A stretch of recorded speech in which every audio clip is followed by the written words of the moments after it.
How far would you go to free yourself from a truly awful situation? What if the only way out was to do the worst imaginable thing?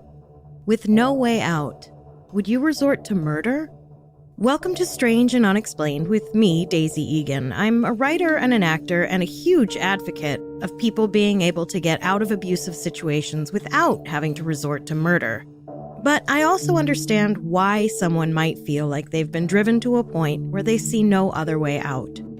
The women of Negyrev, Hungary in the 19th and early 20th century would probably argue that they were driven to that point. And who knows, if she were still alive, the woman who gave them all the means might tell you, it's the law of demand and supply, baby. Now let's go cautiously meet the angel makers of Negyrev. Women in Hungary around the turn of the 20th century had it pretty rough. I mean, they had it rough for hundreds of years, but we're focusing on the early 20th century today. By their early teens, most girls were married off to fully grown adult men their parents had promised them to, and they had no recourse. They couldn't just be like, no thanks. And once they were married, they couldn't get divorced. No matter how awful their marriage was, and let's face it, it's a safe bet that any marriage between an adult man and a child who is forced to marry him is probably awful. These young girls and women couldn't get divorced. They could show up to a judge, though it's doubtful their town even had a judge, with black eyes and broken bones and be like, he did this to me, and the judge would be like, and? It was bad. But that wasn't all. According to a piece on the Sci-Fi Channel website, quote, Hungary of the 1910s was a place of political upheaval, crushing poverty, and no options for women. The country was hit greatly by the First World War, which had seen 9 million men of the Austro-Hungarian Empire drafted and resulted in a catastrophic number of deaths, end quote. The drafting of the local men was a double-edged sword for the women of Negyrev, and really all Hungarian women, because it meant the women were left with no means of financial support, no money, and usually children to feed.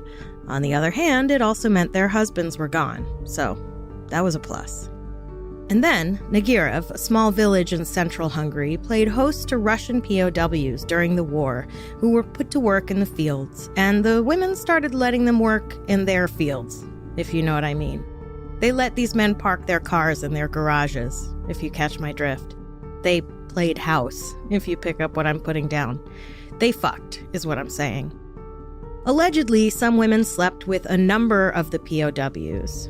Because that is what you do when you've been starved for a long period of time. You gorge yourself on as much meat as you possibly can. In 1911, a Romany woman named Zsuzsanna Fazekas, who would come to be called Aunt Suzy, arrived in town. Not much is known about her life before she moved to Negyrev. She was born in the mid-19th century, and rumor had it she'd been married to a non-Romany man named Gyula, who had mysteriously gone missing some years before. Some records show Suzy went by the name Julia, which may have been some kind of nod or tribute to her missing husband. No one knows why Suzy chose Negyrev, but it just so happened that Negyrev, small as it was, didn't have its own doctor. According to author Patty McCracken in her 2023 book, The Angel Makers, quote, the real physician was based in Sibakaza, a 5-mile journey that took an hour and a half on the jutted wagon track roads. Old Dr. Szegedy had an examining room in Negyrev, and he came every Tuesday, providing the roads weren't washed out or frozen over, which they were about half the year, end quote. Now, Suzy just so happened to be a trained midwife. Obviously, delivering babies is something that requires a birthing professional of some kind nearby enough so that pregnant people don't have to travel over an hour on a bumpy dirt road while they're in labor. And so, Suzy was quickly appointed the official midwife of Negyrev. And she also served as a sort of unofficial counselor for many of the women in town. As the Sci-Fi Channel put it, quote, midwives were also agony aunts of sorts, knowledgeable figures who other women could turn to during their darkest times, end quote. Agony aunt is how I will be referring to my therapist. from now on. According to a piece in the New York Times from 1930, Suzy was, quote, a fat, smiling Buddha-like figure. She knew all the cares and troubles of the villagers and was liked by most of them, end quote. And of course, as with any medical professional who attends to pregnant people and births, Suzy was also practiced in facilitating abortions. Even though the practice wasn't legal and Negyrev was a very Catholic town, the truth is laws and religious beliefs seldom stop people from terminating unwanted, unviable, or potentially dangerous pregnancies, even over 100 years ago. According to a piece on All That's Interesting from 2023, quote, there were those who tried to work around this stifling environment, including a middle-aged midwife named Zsuzsanna Fazekas, who performed at least 10 illegal abortions on desperate women between 1911 and 1921, end quote. I'm willing to bet that the number of actual abortions Suzy performed was much higher than 10 in a decade. In a town in which women were fucking POWs all over the place, I'm going to go out on a limb and say there were a lot more than 10 unwanted pregnancies. I believe the 10 illegal abortions referred to here may have actually been murders of newborn babies after they had been born. And even those may have totaled a lot more than 10. In her book Angel Makers, Patty McCracken tells the story of one such murder, and this should go without saying, but this is a story of the murder of a baby, and also there is discussion of sexual assault, so please take care if this isn't something you'd like to hear. As it went, a woman who had just given birth to her third child, a girl, and was not producing milk, or rather, technically, colostrum, the stuff that comes out before the milk comes in, but this isn't a biology lesson, and the baby was clearly trying hard to get fed.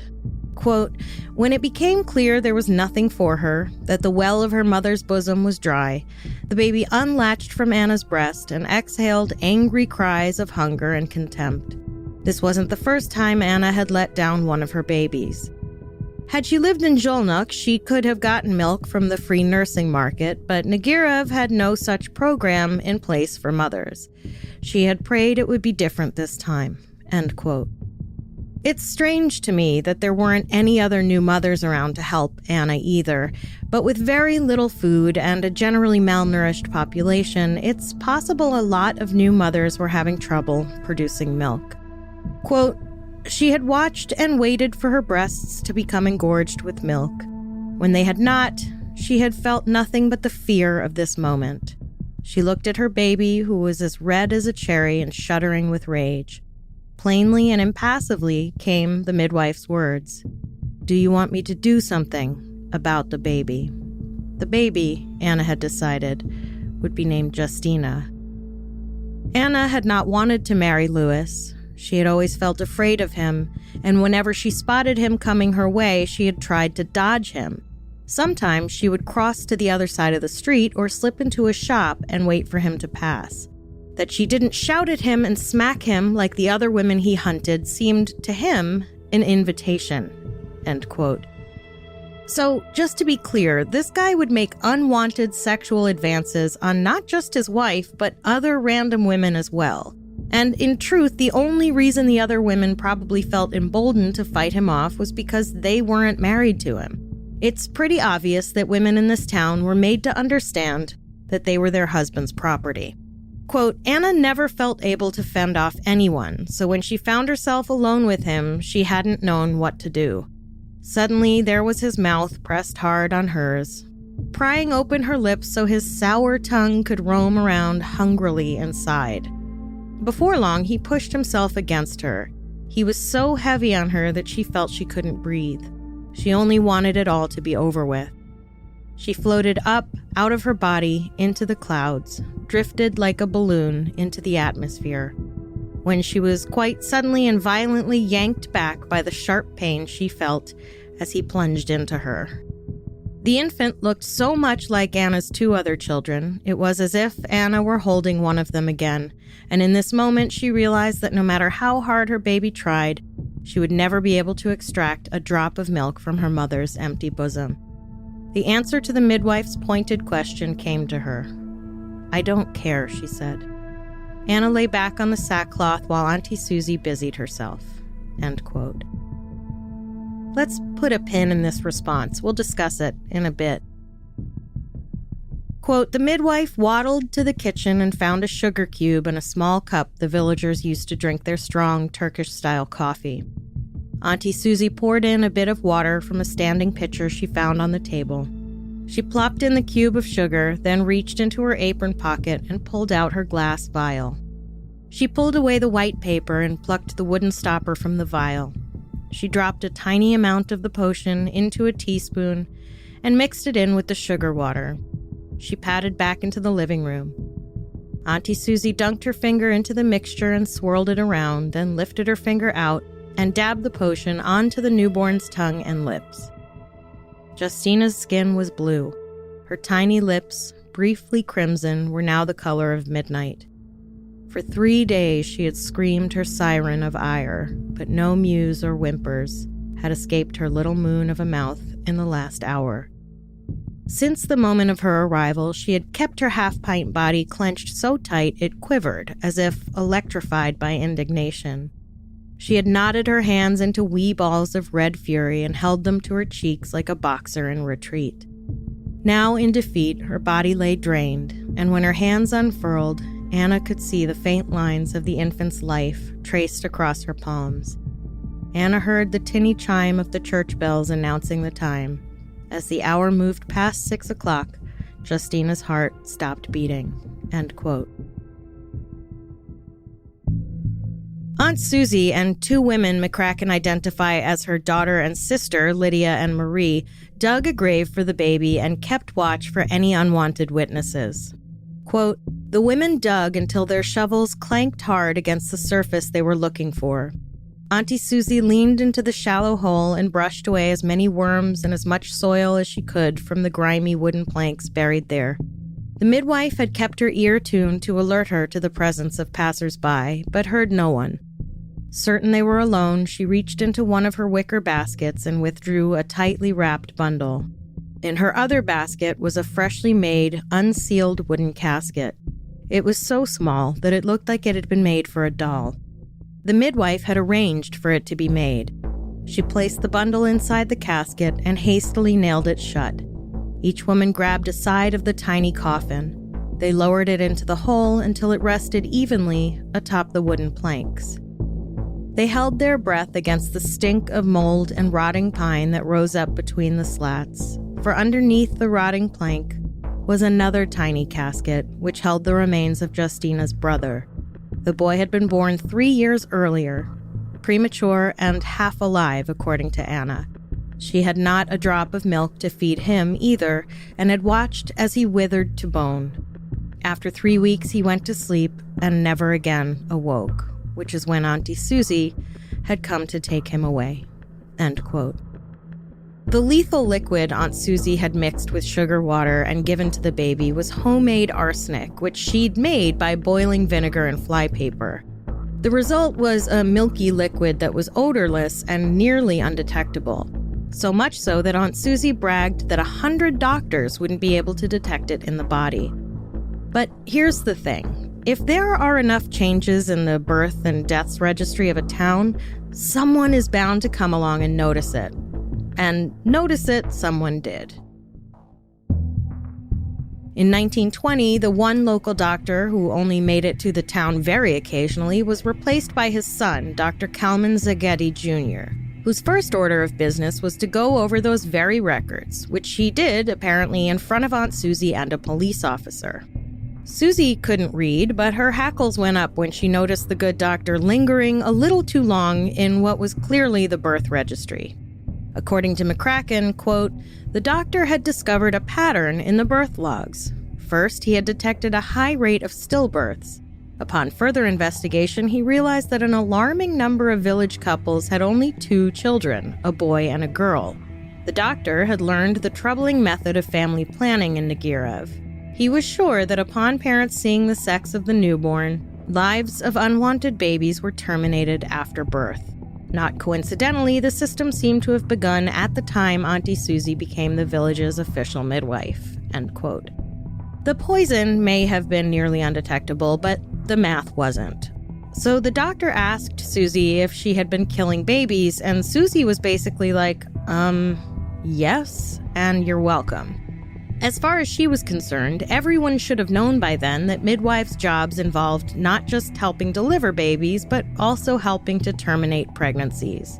And clearly she considered infanticide an extension of abortion.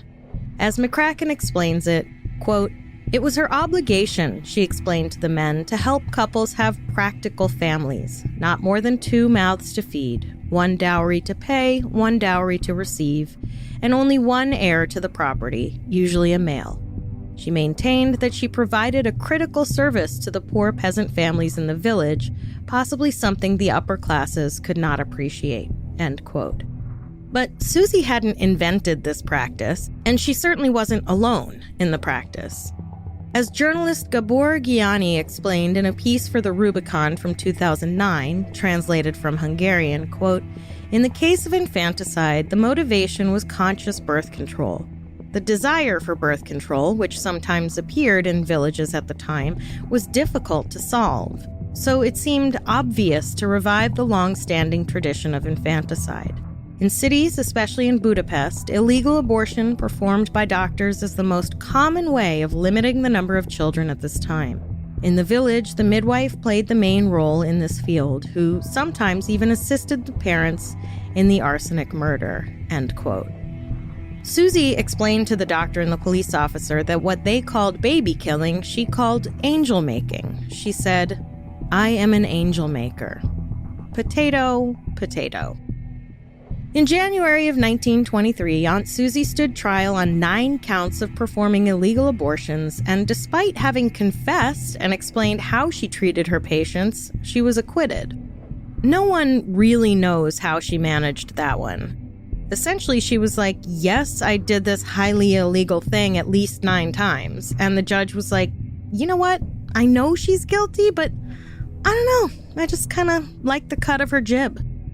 Aunt Suzy's exoneration must have felt like divine intervention. She had literally gotten away with murder. But what the judge didn't know was that Aunt Suzy's magic potion wasn't reserved for babies alone.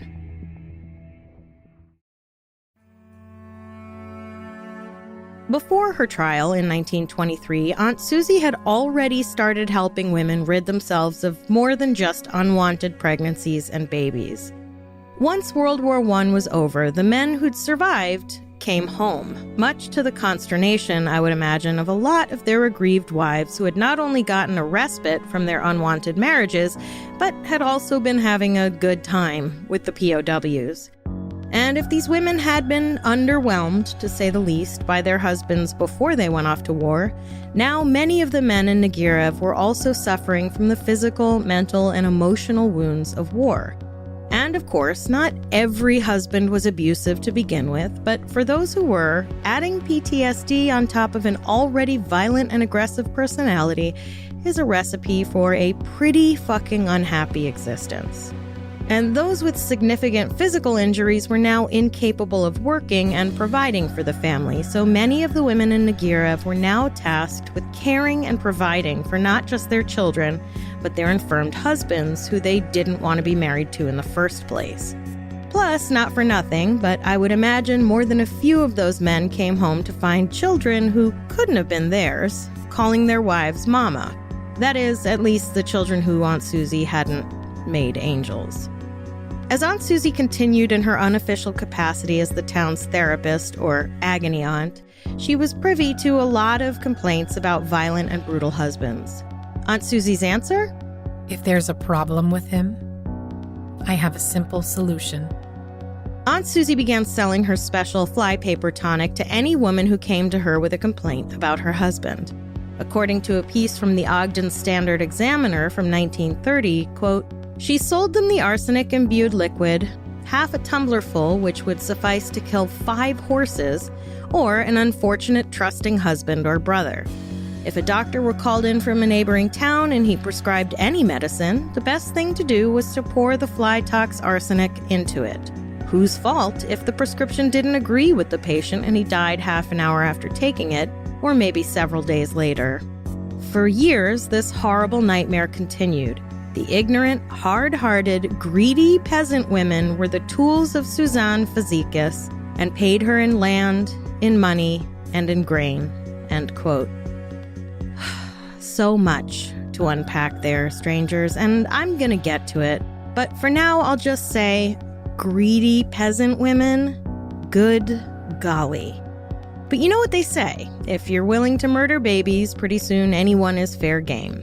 Oh boy, watch, now I'm gonna become an unwilling and unwitting spokesperson for the anti-choice movement. Anyway.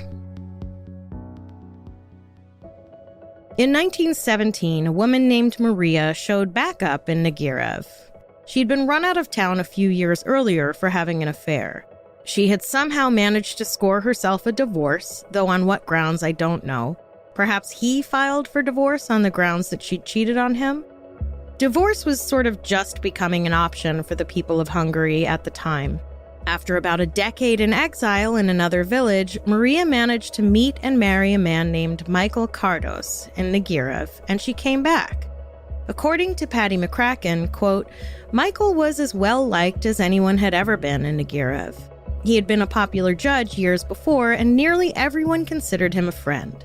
Michael Kardos was the man every other man wanted to be and every woman wanted to bed. That he had chosen Maria after his wife's death had baffled many and broken the hopes of many more, end quote. But Maria had also left her child when she was forced out of town. Her son, Alex Jr., was in his early 20s by the time she came back, but while she'd been away, he developed severe and debilitating symptoms of syphilis, which it seems he'd been born with. Maria apparently was an asymptomatic carrier. Maria had no idea her son had syphilis when she left, but by the time she came back, he was in very bad shape. According to McCracken, quote, Alex Jr.'s breath was rasping, and every deep breath he tried to take left him coughing and sputtering. His skin looked jaundiced, his hair wispy and dry. He had a faint odor of decay that Maria could not help but sniff at. The disease, progressive and untreatable, had stolen most of his muscles and nerves from him and had begun to cause an increasing amount of pain. Over the years, his gait had become more twisted and awkward as the muscles in his legs had become increasingly paralyzed. At times, he felt sharp pains shoot into his abdomen, end quote. Maria frequently unburdened herself to Aunt Suzy, as the women of the town were wont to do, and according to McCracken, she complained so much about her son's condition that Aunt Suzy was annoyed by it. It's like that friend who went through a breakup a year ago and is still harping on it. Like, enough, bro. We get it. So Aunt Suzy sold Maria a vial of her magic Troubles Be Gone potion and assured Maria her son wouldn't feel any pain and she wouldn't have to watch him suffer anymore. But Maria's son wasn't dying as quickly as Maria wanted him to. So Aunt Suzy sold her a shit ton more of her potion for a sum of 6,000 crowns. And I'm not even going to try to convert that into today American money, but apparently it was enough for 10 tons of wheat. It was a lot of money, and it was pretty much all the money Maria had. Aunt Suzy told her to up the dosing to 3 times a day. According to the New York Times piece from 1930, Maria told police, I gave him some poison in his medicine, and then, suddenly, I remembered how beautifully my boy used to sing in church, and I thought I would like to hear him once more. So I said, sing, my boy, sing me my favorite song. He sang it in his lovely, clear voice. The song ended in agony. The poison had done its work, end quote.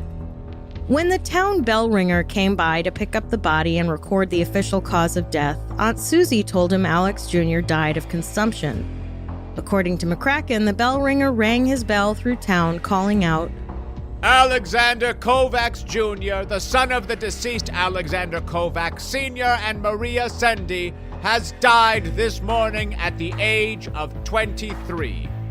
But it must be remembered that Maria wasn't just complaining about her son. There was also the matter of her son's father, her ex-husband. He wasn't a problem so much as he was just kind of annoying and reminded her that she'd cheated and she just didn't want to think about it anymore. And then one day, shortly after Maria had complained about it to Aunt Suzy, Maria's first husband, Alexander Kovacs Sr., A healthy man in his mid-40s who'd shown no sign of ill health suddenly dropped dead. So that was 2 men in Maria's life down, and now there was just the little matter of her current husband, Michael Kardos. Kardos wanted a divorce because Maria was cheating on him. Maria told Aunt Suzy she could not bear another divorce.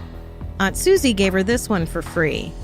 Apparently, Kardos had once been Suzy's lover and had left her for someone else, and she had never gotten over it. Pretty soon, Aunt Suzy's magic potion side hustle was booming as word spread that there was a way to get rid of one's abusive or just generally inconvenient husband. And suddenly, the women of Negyrev were finding themselves happy, unbothered widows. But the death toll in Negyrev was climbing unnaturally quickly, and though the majority of the deaths were men, parents with any kind of estate set to be willed to their daughter upon their death were dying sooner and younger than expected. According to the New York Times piece, quote, "The poisonings in plan and execution were entirely the work of women. The boldness and utter callousness with which they carried on their criminal activities seems to have been equaled only by the stupidity of the men who were their victims, the husbands and fathers who saw friend after friend in the same sudden agonies without ever divining a secret which seems to have been known or suspected by nearly every woman in the 2 villages.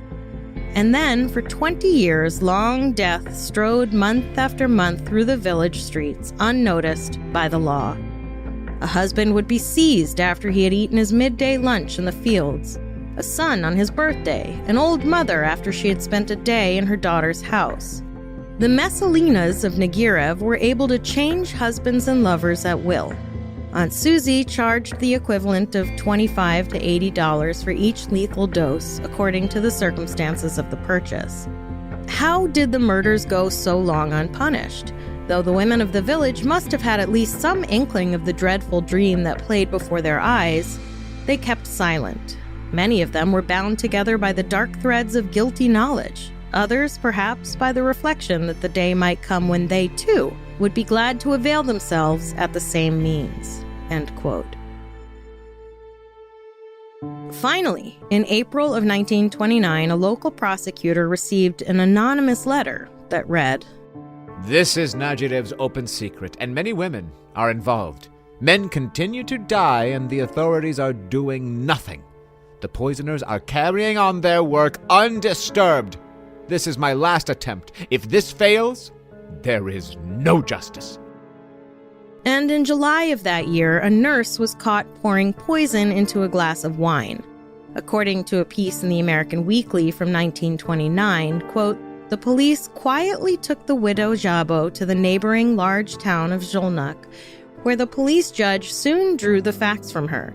She had indeed poisoned her husband and brother and gotten the stuff from another widow, Frau Zsuzsanna Fazekas, the village midwife, who was equally efficient at bringing people into the world or pushing them out of it." End quote.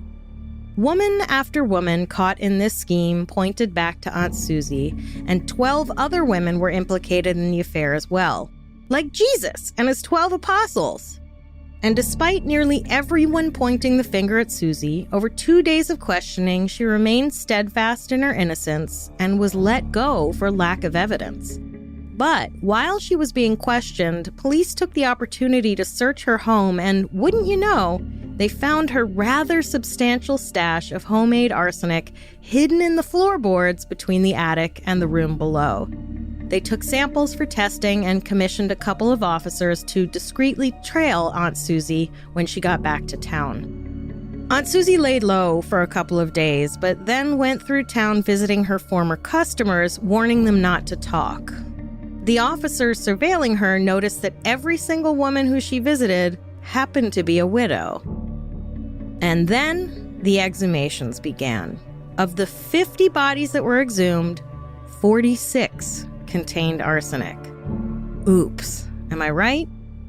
In late July 1929, police descended on Aunt Suzy's home to officially charge and arrest her for murder. Seeing the men approaching, Suzy grabbed a vial of her potion from the table and drank it herself. She was dead by the time officers reached her. order plus free shipping.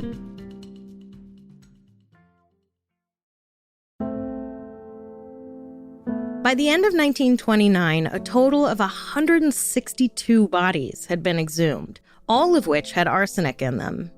At which point, investigators were basically like, yeesh, let's stop digging up bodies and just wrap this shit up.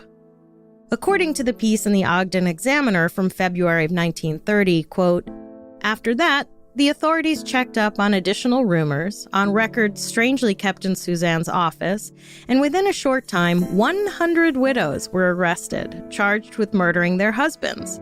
Some of them were even accused of poisoning their fathers and brothers, end quote. The estimated total body count was around 300 people. The trials began in December of 1929. Dozens of women and several men were indicted. The women denied murdering their husbands because they didn't stab or shoot their husbands.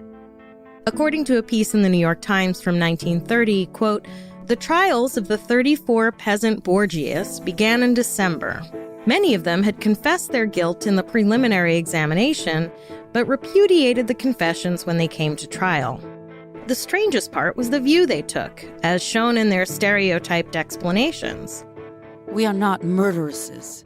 We neither stabbed nor drowned our husbands. They have simply died from poison.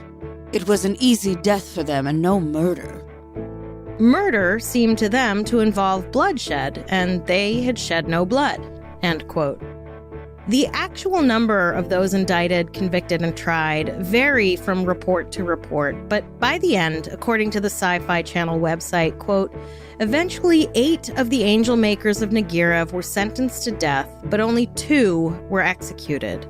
12 others received prison sentences, end quote. 4 other women died by suicide while awaiting trial.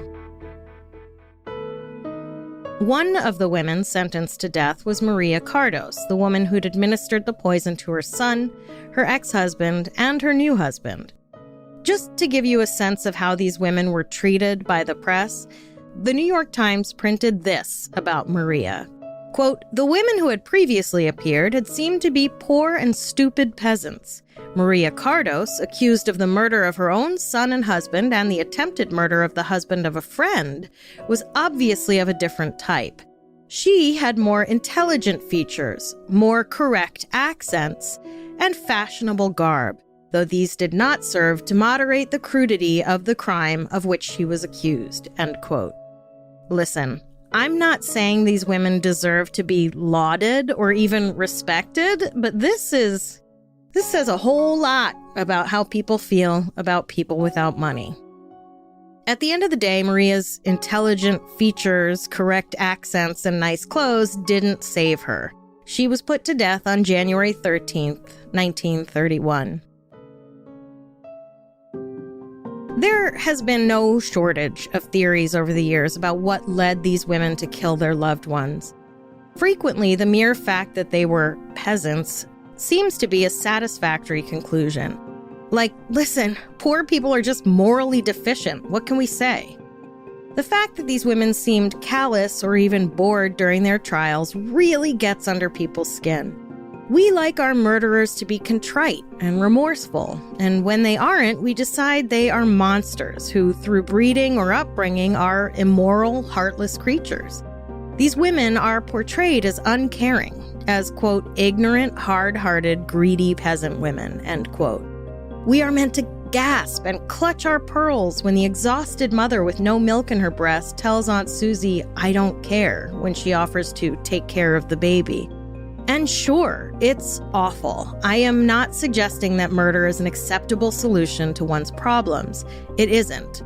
And in some way, the fact that these women were peasants is indeed part of the circumstance that led them to commit such monstrous acts.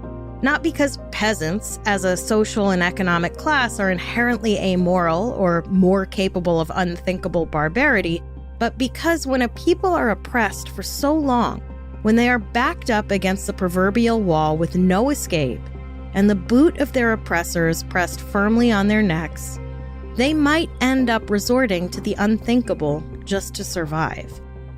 This is as true for an individual as it is for a nation of people. There is only so long we can live under oppression before we snap.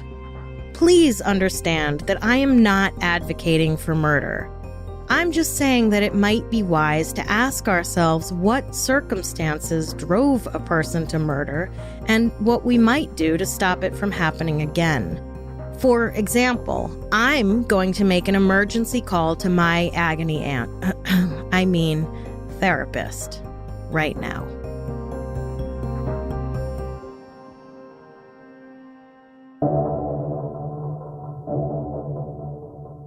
Next time on Strange and Unexplained. Ever feel like you couldn't remember the last half hour? Ever turn a corner and realize you're somehow in a whole different time period? We'll be exploring missing time and time slips.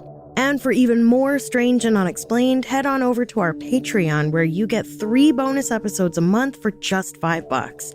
And for $7, you get all that, plus all the regular episodes ad-free. Patreon.com/Strange and Unexplained. Strange and Unexplained is a production of the Obsessed Network. This episode was written by me, Daisy Egan, produced by Natalie Grillo and Angela Palladino, research by Jess McKillop, editing by Eve Kerrigan, sound engineering and mixing by Jennifer Swatek. Our voice actors for this episode were Lauren Hooper, Jordan Kai Burnett, and Ryan Garcia.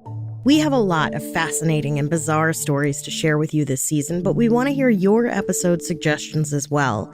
If you have an idea for a topic we should cover, go to our website, strangeandunexplainedpod.com, and fill out the contact form. If you like our show, please help us out by rating and reviewing us on Apple or wherever you get your podcasts. A 5-star review and a quick sentence really helps the show out a lot. If you don't like our show, you can leave a terrible review. The name of the podcast is The Tucker Carlson Podcast. See you next time.